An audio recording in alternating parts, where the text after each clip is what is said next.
You are listening to the Stop Binge Eating podcast with Kirsten Sarfty, episode number 143. Welcome to the Stop Binge Eating podcast. It's time for you to end your food obsession and begin feeling confident and in control around food. You are absolutely capable of eliminating binge eating from your life, and I'm going to show you how by giving you simple tools and insights that you can apply in your own life. I'm your host, Kirsten Sarfty. Now let's get to it. Hello, I am so glad you're here and you are in for a real treat today with this episode. You are going to hear from Kellee, one of my former group members who went through my program and has come out on the other side better than ever. But first, I want to tell you why I want you to hear from her and know that she will not be the last of my members to come on here. And here's why. From all of my years doing this work and talking with you all, whether it's in one of my free offerings or paid programs, I see a trend of people lacking belief in their ability to stop binging. And this is a big problem. Not believing that you can stop binge eating will stop you from doing it. If you think it's not possible, then you're not going to put in any effort to do it, or you'll just kind of put in a little effort, but not enough to see real lasting change. So I want to help you change this belief in yourself, or if you're kind of believing in yourself, help you build on that belief.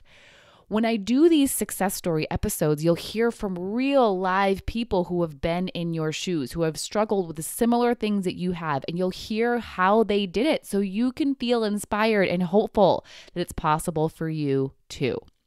I get that you may be lacking belief right now, and that's okay. Kellee was too. You'll hear us talk about it, but that can change. You can begin believing, you can believe more. In today's episode, as I said, you will hear from Kellee. Now, although Kellee wasn't binging for years, as I know a lot of you have been and as I did, it was about 5 months for her, but those 5 months were intense, binging more than once a day. And she had a lifelong struggle with food before that and some really negative thoughts about her body that for sure didn't help her eating. So I don't want you to hear that and think, well, it's only 5 months, so it was easy for her. No, it wasn't. Think about yourself when you were 5 months in. Once you're in binge eating, you're in it, and it doesn't matter how long you've been doing it for. The work to get out is still the same. So here we go. Kellee and I chatting about where she began, where she is now, and how she got there. Hello, Kellee. Thank you for joining us on the podcast. How are you? Hi, I'm good. I'm excited to be here. Yeah, I'm excited to have you here. So I want to begin by you just telling us a little bit about yourself, your background with your eating, food, your weight, just all of the things. Okay.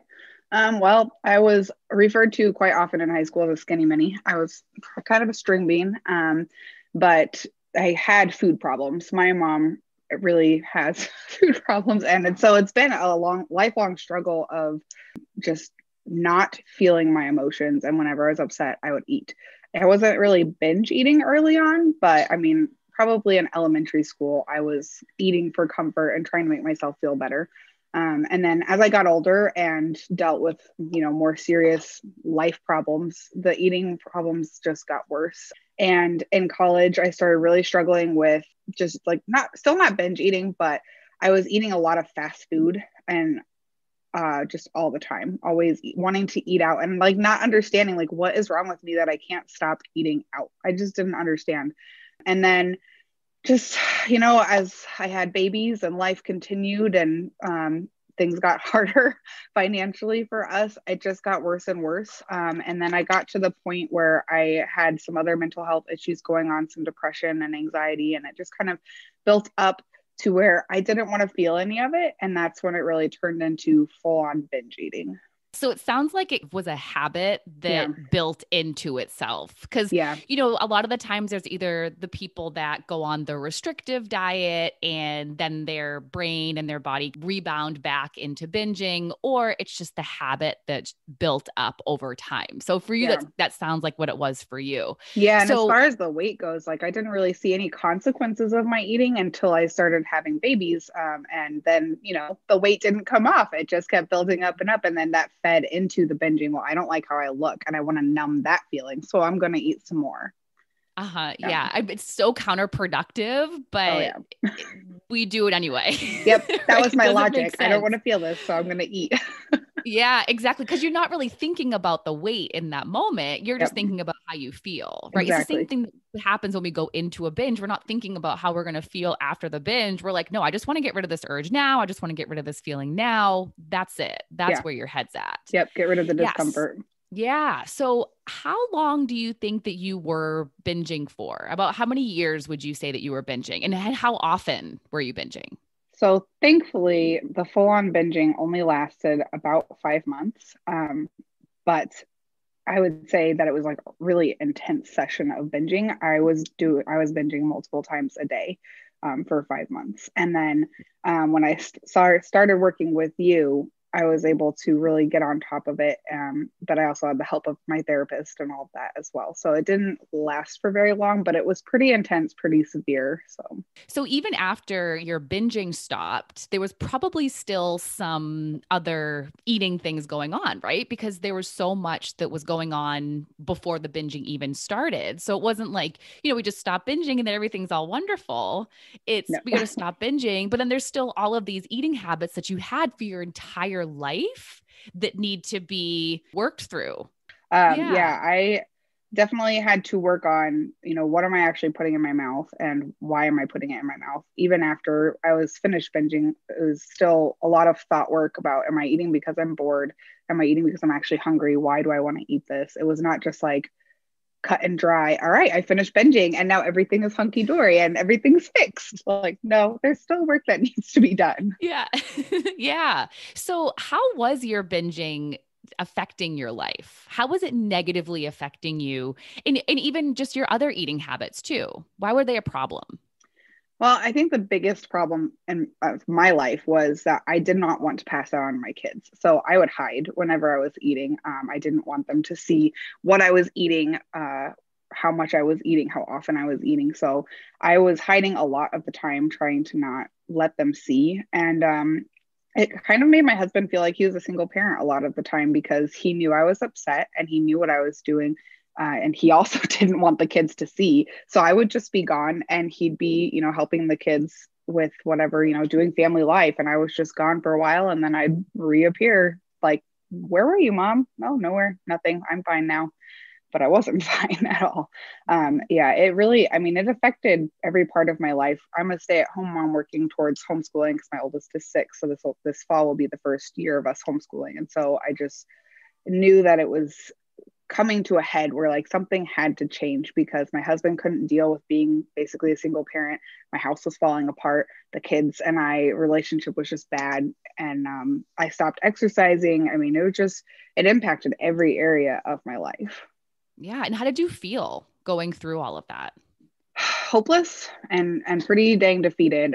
And just like I know something needs to change, but I don't know how to fix this at all. What were you doing to try to fix it? A lot of willpower, a lot of just like, I'm not going to eat this. Like, so help me God, I am not going to eat this. And, then eventually I would just get tired and I didn't want to do it and I would give up. And sometimes I would ask my husband, like, okay, don't let me eat. Don't let me binge today. Don't let me do it. And yeah, that doesn't work so well either because when your wife is sobbing uncontrollably because she's so upset and that's the only thing that's going to help, what are you going to do? You want to help her feel better. So that, also drove a wedge between us because I would get mad at him after I binge. Like, why did you let me do that? Well, Mm-hmm. I knew. I just didn't like the answer. Yeah, right. Because it's your responsibility Mm-hmm. to take care of you and for you to not be eating that food. We can't just rely on other people to be Absolutely. doing it for us, Yeah, it was a right? totally unreasonable request. Yeah. Not even a request. It was a demand, and it was totally unreasonable. Yeah. So, did you believe that you would be able to stop binging when you were in the No, thick of it, when it was all going on? not Was at it all. I stoppable really for thought that I you? was going to be stuck there for the rest of my life, and just was trying to make a plan at that point of how to hide it well enough from the kids that I could sort of function as I hit it, because I just thought it was going to be the rest of my life. Why did you think that? I didn't have the tools and I didn't see a way out. I just knew that I would get tired and not want to work on it anymore, and that I would just go back to giving up and not caring. So, what was it that made you finally reach out for help? Well, so as I mentioned, I was already dealing with depression and anxiety. So I had already been in therapy. And when I talked with her, I was like, I'm pretty sure I have an eating disorder because here's what's going on. So she did diagnose me with binge eating disorder. Then I what did I? Oh, I joined Noom. I don't know if you have heard of that, like Weight Watchers for millennials is how they advertise themselves. And so I was going through the free trial of that. I hadn't paid for it yet, thankfully. But I was in their Facebook group and I searched binge eating disorder, and somebody had recommended your podcast. So it's like, oh, this sounds interesting. And I started listening, binge listening. After the first one, I was hooked. I was like, I need to listen to all of this. She knows so much. And so I just kept listening, kept listening, kept listening. And then I heard you mention the free call, and it's like, all right, she has helped me with just the free stuff. I can't imagine how much more it will be to just work with her, where I can actually talk to Kirsten and get feedback on my personal situation. And I just knew, like, I need to reach out and be a part of this group. So, you said that you were in therapy. Did you ever talk with your therapist about binge eating? Did you ever try to work through that with your I therapist? did. She had been a smoker, so she tried to help me with like the smoking analogy that she had overcome. And so here's some tools that helped her, but it wasn't as helpful or practical, because she was addressing more like the behavior and not the thoughts and emotions behind the behavior. So, why did you find the coaching that we did together to be helpful? It gets right to like the root of the issue. It doesn't just try to address the outward behavior. I remember actually being really frustrated for the first month or two. Like, I thought this was supposed to help me stop binging, but all we're doing is talking about my thoughts. Like, come on. But it gets right to the root. I remember our first call, we talked about me hating my body, because I didn't just dislike my body. I absolutely hated my body, and just thinking such terrible, terrible thoughts. And I mean, that's where the root of it is all this junk in your head that you keep building up and building up. And as soon as you get to the root of those thoughts, it changes everything. I don't think at all the way that I used to think about my body, about my kids, about my marriage, anything. I feel like a totally new person. Yeah, what did you used to think about your body? Oh man. Gosh, I should have written them down in the time, because I don't even remember, besides just how extremely passionate these thoughts were. They were not just fleeting, oh, I hate my body. Like, no, they were very deeply rooted. I absolutely hated my thick legs or my jiggly belly, or oh my gosh, there were just I mean, even my fingers. I could have told you something about how horrible my fingers were. It didn't matter what part of my body was. I mean, my eyeballs. I could have probably told you something negative about my eyeballs, because I hated every part of my body. So, where are you at now? What do you think about your body now? So now I can still see the flaws. My stomach is not flat. I've had 3 kids, so there is some jiggle to it, but I don't look at it and think, oh, that's disgusting. I hate it.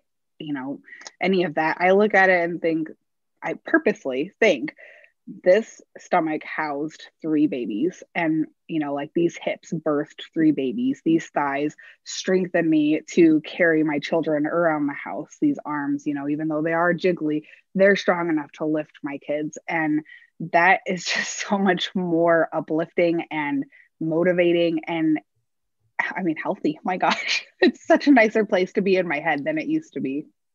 Yeah. And I think that's really important for everybody to hear that you're not in this space of my arms are perfect and my legs are perfect. Like, that's not the ultimate goal here for Mm-mm. everyone, but it's just accepting that you have jiggly arms and not Yeah. being upset about it. Yeah. And I think growth mindset is really, really helpful. Just thinking like, you know, I think at first, what was the bridging thought that we did? Instead of I hate my body, oh, I have a body. And then from there, I started picking out positive things, you know, like my eyes sparkle when I smile or whatever, just those little things. But just having the growth mindset, like my stomach doesn't look the way that I want it to yet. And I'm working on it, and that's okay. And even if I never get there, you know, wherever that is, because I probably won't. But even if I never, you know, look like the airbrushed Victoria's Secret model, it's okay because I am working towards a healthier body by exercising, by eating right. Yeah. So you didn't just jump from I passionately hate my body to accepting your body, No, even. no. I think You, I spent a month or two purposely thinking I have a body, I have arms, I have legs, and just stating that fact instead of I hate it. No, I just have a body. It's neutral.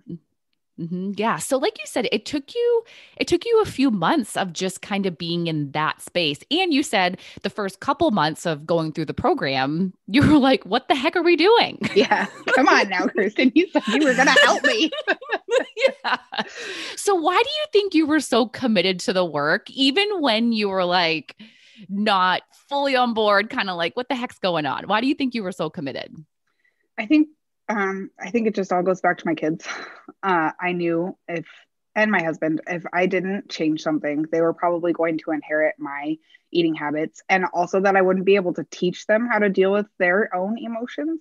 And then for my marriage, just my marriage is probably not going to live through this if I don't deal with it and get it under control.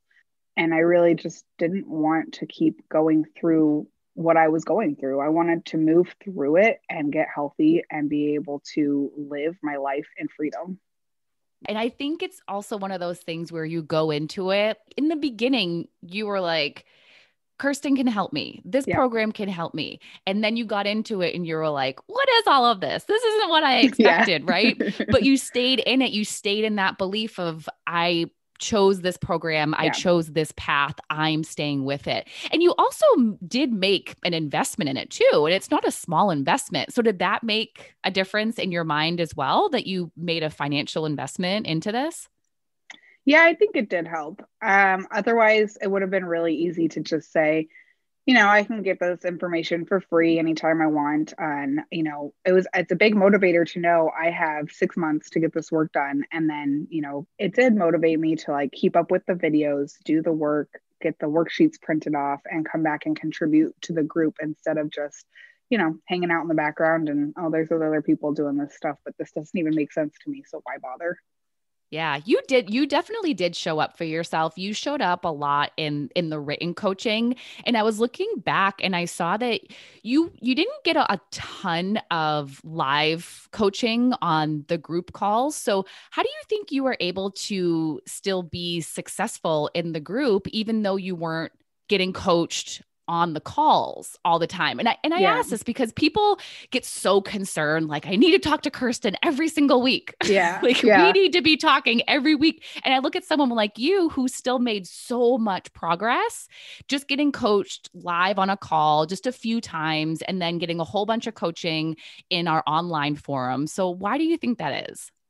Well, you know, my kids are 6, 4, yeah, 4 and almost 3. And it was not realistic for me to be on the coaching call. So at first I did think like I need to be on every single call. And there were, you know, a couple calls in the beginning where I was like, crap, I missed that. And, you know, I started thinking those negative thoughts, like, I'm not going to be successful. I'm going to fail. And why keep going? There's no point, et cetera, et cetera. But it did keep going, thankfully. And I think it was just so helpful to get the feedback because even though it wasn't on the phone, I was still able to ask the questions that I needed answers to. And you're responsive. You know, there's not exactly a binging emergency. You know, no one's going to die because you didn't respond to my question right away. Even if I didn't get the answer that I needed until 24 hours later and I did end up binging, I could reflect back and apply that to what happened and then look forward to, okay, next time, what can I do to help? So even though I couldn't be on every single call, I was still able to get that help because I was committed to commenting on other people's posts and asking questions and getting that support that I needed because it's still there, even if you're not on the phone. Yeah, you found ways to make it work for you. There's so many Yep. different components to it that you were able to find the parts that worked for you with your life and your kids and all of that. So what did you think was the most challenging part of this work, of stopping binging and everything involved in it? Oh man, the hardest part I think was probably learning to feel and be okay with what I was feeling. I mean, like I said, I grew up where I just learned to shut my emotions down, whether it was food or, I mean, in high school, I did cut myself. So I used that to shut my emotions down. And I just didn't know how to feel or cope with any negative emotions. You know, there were only certain emotions that were okay, that I was safe to feel, like happiness. And even then I was like not super sure. I would self-sabotage, like waiting for the other shoe to drop, so I would just mess it up myself. So letting myself feel whatever the emotion was and allowing it without trying to shut it down was really, really hard. How did you start doing that? How were you able to do that? Thought models. I still use thought models probably, I don't know, a few times a week. And I've been telling my husband to use them too when he gets stuck. Thought models definitely the biggest thing to just just shift my thinking the direction that I wanted to go. Yeah. And then I can't remember which month it was, but you talked about just allowing your emotions and noticing where it is in your body. That was really helpful. I remember the first time that I went through that exercise, and we talked about how weird it was after. I was on my way to something that I was nervous about, and I was so anxious. And I just remember thinking, okay, what do I feel? I feel anxious. Where do I feel that? I feel that in my jaw. I feel it in my stomach. What does that manifest like while I'm clenching my jaw? My stomach is churning. And then I just said to myself, like, it's okay to feel anxious. And it was just the most bizarre sensation because I still felt anxious, but I was also so calm. And it's like, what is happening right now? This is really weird. I've never felt like this before. But that was just really, really helpful to be able to say, here's how I'm feeling. Here's where it's uncomfortable. And then, it's okay to feel this way. Yeah. I mean, that really is the ultimate goal, to just be okay with feeling. Because when Yeah. you're okay with how you're feeling, then you just feel it and you Yeah. then don't have to eat.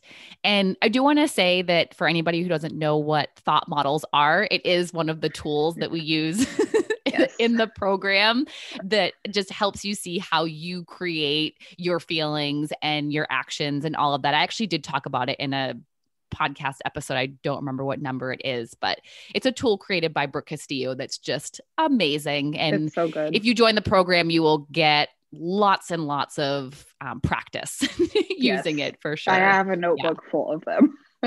Yes. Yeah. So, what has it been like for you doing this work on your own since your program ended? It's been interesting. So we finished the program about a month before we moved. And so it was not a small move. We went from Wyoming to Alaska. So it's considered overseas with the military. And it was extremely, extremely stressful. And I started noticing that I was eating my emotions and stress eating and like getting frustrated with myself that I was going off my food plan. And I wanted to shut down. I started thinking again, like, what is the point of this? I can't do it anyways, 6 months down the drain. Oh, so dramatic. And I just kind of backed off. I am so dramatic sometimes. But I just kind of backed off and decided, all right, I'm going to let go of my food planning, my meal planning right now, because it's really hard to plan when you're like running through an airport trying to catch your plane. And not, you just don't know what's going to happen from day to day. So I just let go of that. And I decided, all right, my goal at this point is just to not eat what I feel, to allow my feelings again and kind of go back to like the very beginning of it. And as long as I'm not stress eating, as long as I'm not binging, like I'm okay with that. Even if I have McDonald's 3 meals in a row. But, just stop eating all your feelings.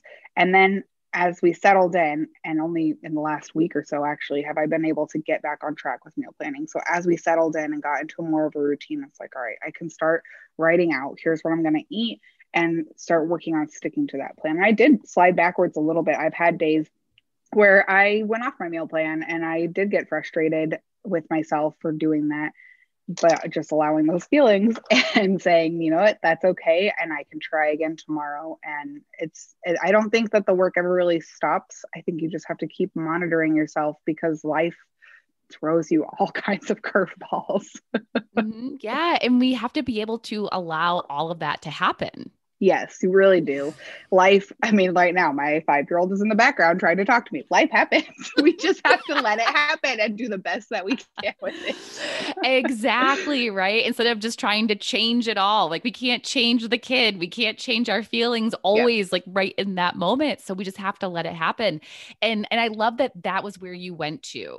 You started to see yourself fall off track a little bit. And instead of just getting lost in what you're doing, you took it back to one thing that you learned that you knew would be helpful to you. And you just Yeah. went to that one thing. And the planning, it's just a tool. It's a tool to help us to eat better and make better decisions and all of those things. But I love that you went to the feelings because that really is one of the most important parts of all of this work. Yeah. So It's the root. It's the root. yeah. Yeah, absolutely. So how do you feel about food now? Do you still feel urges to Oh binge? yeah. Not to binge, but to definitely to overeat or to just eat, like screw it, this day has sucked. So I'm gonna have whatever I want. I definitely still have urges. And sometimes I do give in to them. And I just have to decide that that's all right. I'll do better next time. But I am able to just, what, I feel this urge and I don't have to act on it. And there are a lot of times where I don't act on whatever the urge is, which is so, even just that, even though I feel the urge, like that is a victory to me, that I can say, all right, I didn't eat the 17 bags of M&Ms that I have in the closet. I just let it go. And that's a victory. So not necessarily urges to binge, but maybe urges to overeat. And how do you feel about still having those? It's okay. It's been a lifetime of eating my emotions, of going to food whenever I'm upset to try to numb myself.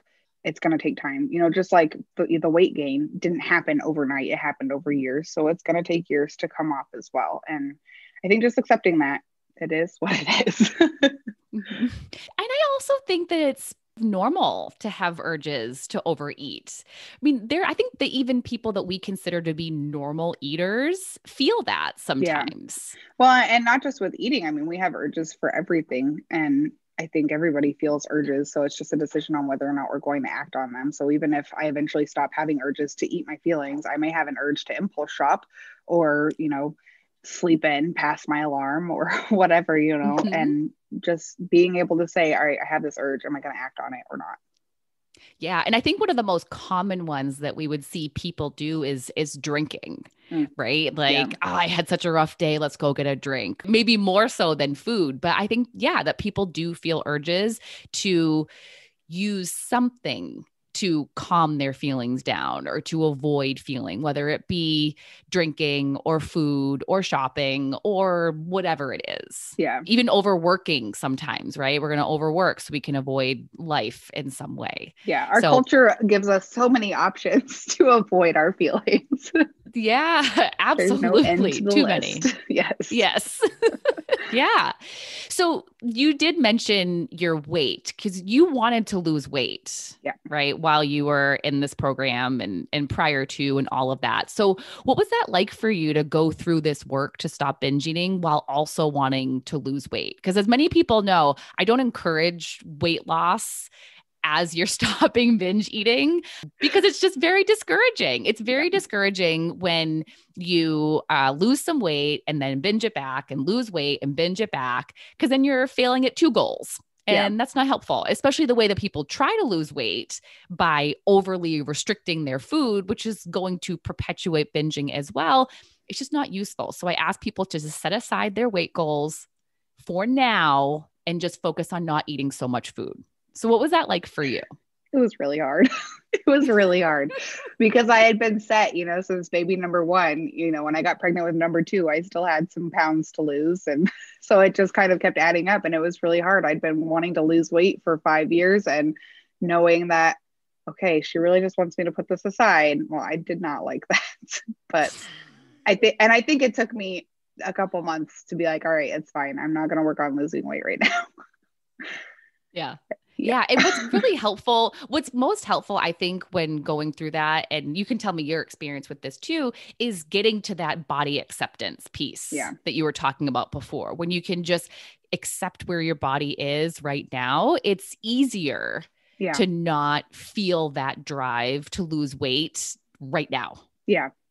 I think it kind of synced up, when I decided or when I was able to accept I have a body instead of I hate my body. That's when it became easier to just say, all right, I'm going to focus on my thoughts instead of trying to lose this weight that I really want to lose because it's not going anywhere. It'll be there to get rid of later. Yeah. But yeah, I was able to Yes. set it aside. Yeah. Good. So what is your life like now compared to what it was like before? It doesn't even compare. It's just a night and day difference. I have more energy. I sleep better. I wake up refreshed. I feel like I have more stamina. With 3 small kids, you need a lot of stamina. And I just didn't have that when I was binging. I was tired, by 2 o'clock, I would have been ready to go back to bed. I have way more emotional capacity. It's a lot of well, they're not little emotions. They're big emotions from little people. And I just have a lot more capacity, I feel like, to deal with all the stuff that gets thrown at me every day. My marriage has improved and I can feel my emotions and regulate them without letting myself fly off the handle. I feel like I'm a whole new person. If I could talk to myself a year ago or 6 months ago, I don't think that I would even recognize myself, like just the depressed, sad state that I was in compared to now. I'm just a different person. Oh, I love that so much because it's Me not too. just, it's not just changing what you're eating and changing the binge eating. It really is about changing you and changing your life and all the things that come along with it, Yeah, it was right? the missing piece that I had been looking for years. Why can't I stop eating fast food? Well, it's because of my thoughts and my emotions just totally Hmm. unchecked. What would you say to someone else who's listening to this, who has been binging even longer than you have, but has, had eating habits like you had for their entire life and has doubts of whether or not they'll be able to stop too? What would you say to them? I would say that they absolutely can learn to stop. I may not have binged for very long, but I had lived with hating myself for pretty much my entire life. I mean, as long as I could remember. And if I can stop hating myself, you can definitely stop binge eating, especially when you have someone who hands you the tools that you need to stop. And I mean, that's what you do with this program, Kirsten. You do it so, so well in helping us figure out practically what can I do to fix the problem that we think is just a physical problem, but it's not. And I think just being able to add yet to the end of the sentence, I can't stop binge eating yet. I can't feel this yet. And just having that growth mindset to move forward, that makes a big difference in how far you'll be able to get. Why do you think that that makes such a difference? Just that one little word at the end. It offers hope, just saying, I won't ever be able to stop binge eating. That's such a hopeless statement. But when you say yet, there's like that future out there somewhere, even if you can't see it or name the date, it's out there and you can get there. Yes. Yes. Oh my gosh, I love it. I'm feeling so much hope just listening I to know. what I'm you're like ready to saying. go climb a mountain or something. I'm ready. Haven't climbed a mountain yet. Exactly. I'm ready.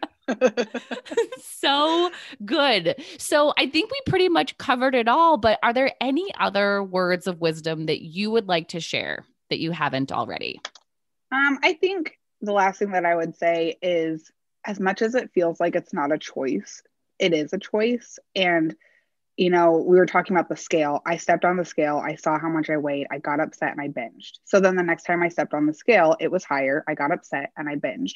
And it's just this horrible cycle that perpetuates itself. And I don't remember exactly how far into the program we were, but there was a day where that happened. I stepped on the scale and I was super upset and I was getting ready to binge. And I just thought, why would I do that? Like, it's just going to make it worse and perpetuate the cycle. And I chose differently. And that's all that it is. It's not jumping to the top of the mountain and skipping all those little steps. It's a process that just starts with a single choice, and you make that small choice over and over and over again, no matter how hard it is. Yes, I 100% agree with you. I don't think that being someone who binges is a choice. No one chooses that life. Nobody says, hey, I'm going to be a binge eater, right? Yeah. But when you step on that scale and then see the number and then go binge, that's your choice. That is your choice to go and put that food in your mouth. And we got to start making different choices, different decisions. Yeah, exactly. Yeah. Oh my gosh, so good. Well, thank you for coming on and talking with me and sharing your story with everyone. There's so much that you said that I have no doubt people will be able to relate to. And I hope they take away some hope from everything that you said, that it's possible for them too. You had lifelong eating habits that you were not happy with. And now look at you, completely different. Oh, well, I got to tell you, thank you, because I absolutely would not be where I am without your help. Thank yourself. We can just go back and forth thanking welcome. each other all day. You're welcome. But really, you're the one that did the work, right? I was not the one that stepped in and grabbed your hands and, like your husband tried to do. Yes. Right? You're not eating the Slap food, the right? food out of my face. Yeah. I can't make you not eat. You did all the work. You did everything. So we were a team. We did it together. Yes. Awesome. Well, thank you, Kellee. Thank you so much for coming on. Thanks for having me.